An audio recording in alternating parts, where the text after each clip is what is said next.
हम सभी जो साहब श्री के सानिध्य में बैठे हैं और ये जो हम आप सब मिलके बैठे हैं, इसका मूल कारण है कि शिव मेरे भी गुरु हैं, आपके भी गुरु हैं, सबके गुरु हैं। लेकिन इस कालखंड में सबके गुरु हो सके, जिसके कारण है हम उनके सानिध्य में उनके साथ बैठे हैं, यानी हमारे वरिष्ठ गुरु भ्राता साहब श्री। मूल कारण इस कालखंड में शिव के शिष्यता का जो विस्तारीकरण हुआ है, जो व्यापक हुई है, उसके मूल कारण इस जगत में हमारे वर्ण गुरु भ्राता और उनके सानिध्य में बैठे हुए सिर्फ शरीर से ना, मन से भी हो, हम इसी की कामना करते हैं। यह उपवन है हम सबका घर, क्योंकि अगर साहब मेरे तो उनका घर भी मेरा। कहते हैं कि अगर राजा अपना हो जाए तो उस राज्य की हर चीज अपनी ही हो जाती है। महादेव अपने तो पूरी दुनिया अपनी, साहब अपने तो पूरी दुनिया अपनी। ये जगह जहाँ आप बैठे हैं वो भी आपकी। और इस स्थल पे जब भी हम और आप आते हैं, मन से आए चाहे शरीर से आए, तो एक ही कामना करते हैं कि आपने जो चाहा है, आपकी चाहत में जो बल है, वो चाहत और उस चाहत का बल भी हमारे हृदय में भी आह्लादित हो, हमारे हृदय में भी दृढ़ हो, मजबूत हो, ताकि हम सब भी अपने अपने जगह पे जहाँ भी हम जाते हैं अपने गुरु शिव का काम कर सकें, जैसा साहब ने चाहा है उसके अनुसार। क्योंकि सबसे महत्वपूर्ण यही होता है कि उन्होंने जो चाहा, क्या हम आप उनके अनुरूप काम कर रहे हैं। काम मतलब जब हम कहते हैं गुरु का काम, तो पहले लोग पूछते हैं कि शिव ही गुरु क्यों है, और अगर भाव से ही शिव गुरु होते हैं तो इस पे आपने साहब की चर्चा बहुत बार सुनी होगी कि क्या भाव होगा तभी शिव गुरु होंगे। और साहब श्री कहते हैं कि आपके अंदर मान लीजिए भाव है, लेकिन अभी अभी आपने जिससे बात की, हर दिन हम लोग किसी न किसी से बात करते हैं, हर पल, हर क्षण, हर दिन कितने लोगों के नामों की घोषणा होती है। साहब श्री कहते हैं कि क्या जिससे आपने बात की है अभी, उसके अंदर भाव है, आपके अंदर भाव है, ये माना, लेकिन अभी अभी आपने जिन लोगों से बात की है, हो सकता है उनके अंदर महादेव के लिए वो शिष्य भाव ना हो अभी। क्या उसके परिणाम होंगे या नहीं होंगे? क्योंकि शास्त्र तो आज तक यही कहते रहे हैं कि भावेन लभ्यते देवता, भावेन देव दर्शनम। भाव से ही देवता लभ्य होते हैं और भाव से ही उनके दर्शन भी होते हैं। तो शास्त्र तो ये कहते रहे, लेकिन क्या शिव शिष्यता में भी ऐसा ही लागू होता है? क्योंकि देवों के देव महादेव हैं, तो देवता तक के लिए तो ये जरूरी है, लेकिन जो देवता का भी देवता हो उसके लिए क्या जरूरी है? तो अधिकांशतः मन में हमारे ये बात होती है कि जब देवता के लिए भाव जरूरी है, तो उनके भी जो देवों के देव है महादेव, उनके लिए तो भाव से भी ऊपर कुछ चीज होगी, तभी उनसे संपर्क संभव होगा।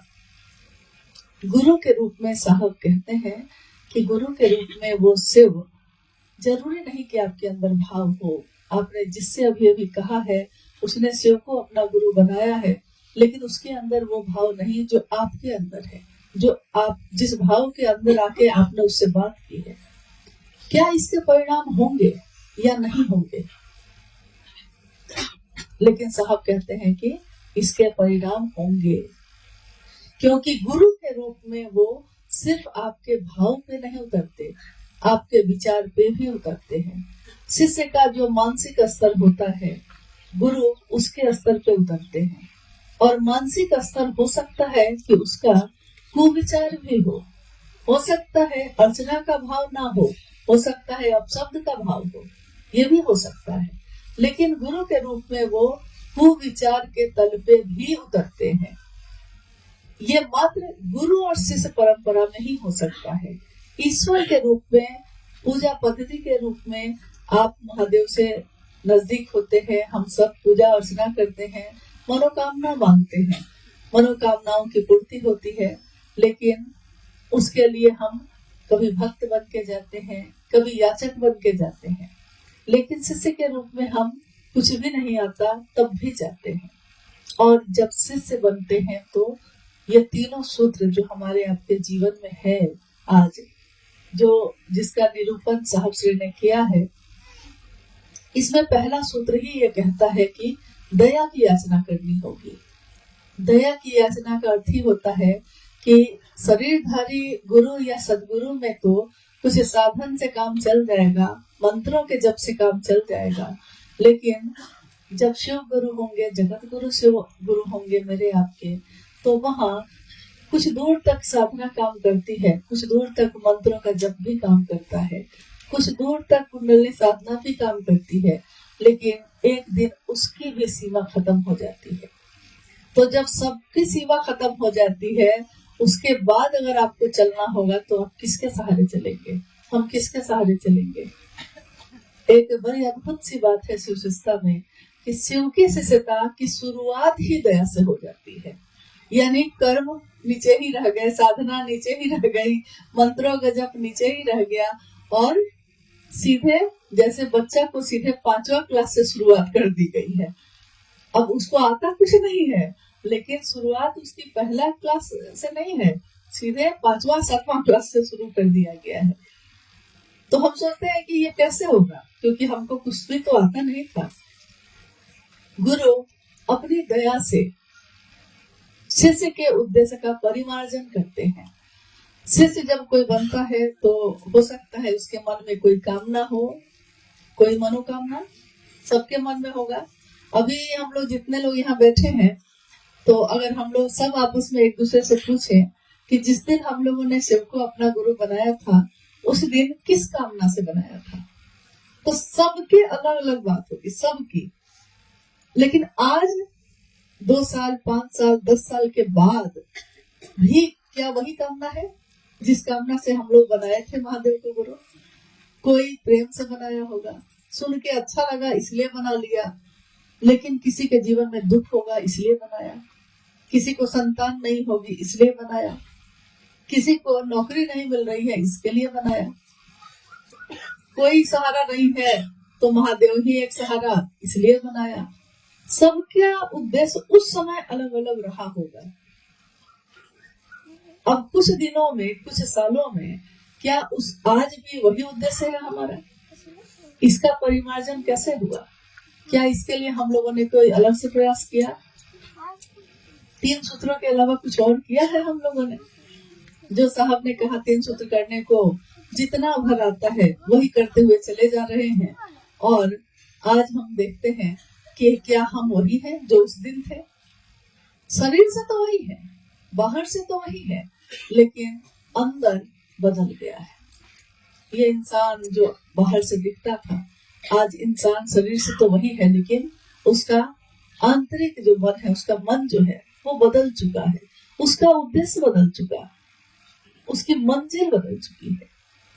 जो मंजिल कोई मनौती थी, कोई मनोकामना थी, स्वाभाविक है ना कि जिस दिन हम लोगों ने मनोकामना मन में रख के महादेव को गुरु बनाया होगा, उस दिन हमारी मंजिल महादेव थे कि हमारी मनोकामना थी?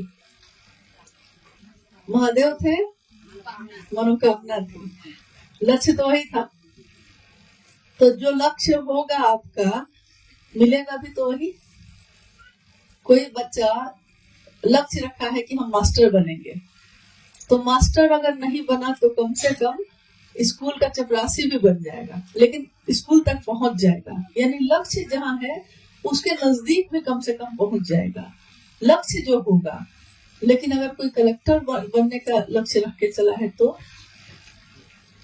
थोड़ा भी नीचे आएगा तो कम से कम और चीजों में तो बहुत आगे होगा। यानी लक्ष्य जो भी होगा हम लोग का शुरू से लेके आज तक, तो हम पहुंचेंगे भी वही। शिष्य के इस मानसिक स्तर पे उतर के महादेव क्या करते हैं? महादेव उसके लक्ष्य का परिमार्जन करते हैं। धीरे धीरे हमारा मन इतने सालों में ये समझ गया कि ये पंक्ति जो साहब ने अपनी चर्चाओं में कितनी बार कहा कि रहना नहीं देश वीराना है, यह जीवन का गज की पुरिया, बूंद परे भूल जाना है। कबीर ने कितने सालों पहले ये कहा, उन्होंने समझा होगा तो कहा होगा, लेकिन लोग कितना दोहराए इसको, लेकिन दोहराने से समझ तो नहीं पाए। साहब ने बार बार इस पंक्ति को भी दोहराया कि ये क्यों नहीं समझते हैं हम लोग कि यहाँ रहने की जगह है नहीं, आए हैं तो जाना ही होगा। तो थोड़े दिन की यात्रा में कितना सामान लेकर जाएंगे, कितनी मनोकामना पूरी करेंगे, कितनी चीजें इकट्ठा करेंगे। बोलने में तो हम लोग इस चर्चा में यही कहते रहे हैं शुरू से लेकर आज तक, लेकिन शुरू में ये बात समझ में नहीं आई थी। सिर्फ महादेव की बात की, सिर्फ महादेव से दया मांगा, महादेव की चर्चा की और महादेव को प्रणाम किया, बस इतना ही किया। लेकिन ये करते करते हमारा आपका मन सचमुच में, यथार्थ में ये समझने लगा कि यहाँ महादेव के सिवा कोई अपना नहीं है। बच के निकल जा इस बस्ती से, यहाँ करता मोहब्बत कोई नहीं, यहाँ कोई किसी से मोहब्बत नहीं करता। ये एक बहुत बड़ा भ्रम है जो हम लोग एक दूसरे से पाले रहते हैं, लेकिन कब कौन बदल जाए कोई नहीं जानता। एक ही सत्ता है जो कभी नहीं बदलती, न उसका सत्य बदलता है, न उसकी सुंदरता बदलती है। महादेव की, जिसका दर्शन साहब ने करवाया, जिनसे हम लोगों का गठजोड़ साहब ने कर दिया, एक ऐसा रिश्ता बनाया जो कभी हमारा साथ नहीं छोड़ते। महादेव ही है। लौकिक जीवन में बड़ा से बड़ा पाप भी अगर कोई कर बैठे, किसी न किसी की हत्या की है, सजा हो गई, फांसी की सजा हो गई, उम्र कैद की सजा हो गई, कानून के अनुसार, कानून की परिधि में अब उसको माफी नहीं मिलेगी। लेकिन लौकिक जगत में भी एक रास्ता उसके लिए खुला रहता है, और वो है राष्ट्रपति जो होते हैं सर्वोच्च, उनके पास मर्सी अपील करना। मर्सी अपील मतलब दया की याचना। देश का कानून एक रास्ता छोड़ता है, उसमें भी क्या है, शब्द देखिए क्या है, दया की याचना, मर्सी अपील। किया है मैंने ये, लेकिन आज पछता रहा हूं और कानून से मुक्ति नहीं मिलेगी। तो एक सत्ता वहां भी है, लौकिक जगत में भी है, जहां से हम माफी की याचना कर सकते हैं। और आपकी याचना जैसी होगी, आपका आचरण जैसा होगा, उस पे फिर निर्णय लिया जाता है कि क्या इसको माफी दी जा सकती है। और अगर ऐसा होता है तो माफी दी जाती है।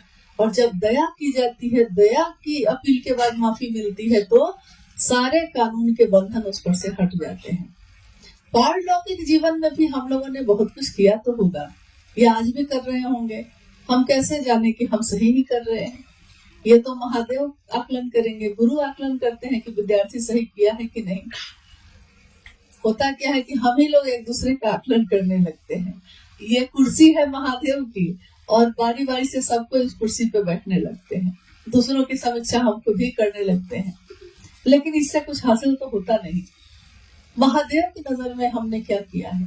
क्या ऐसा कोई कृत्य हम सब करते हैं कि मेरे गुरु शिव का नाम हो, या ऐसा कृत्य करते हैं कि महादेव का नाम बदनाम हो?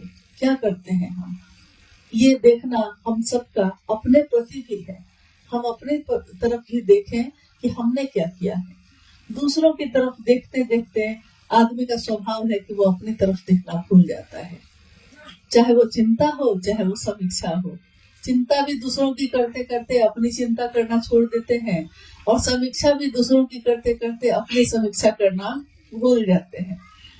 तो महादेव की दया से जब, चाहे वो स्वार्थ से हो चाहे निस्वार्थ हो, तीनों सूत्र जब हम आप करते हैं, तो हमारा मन धीरे धीरे धीरे धीरे ही सही, लेकिन इस परिधि में आ जाता है कि महादेव से दया की याचना के सिवा अब कुछ भी नहीं बचता, और एक ही वही काम करता है, वही परिणाम लाता है।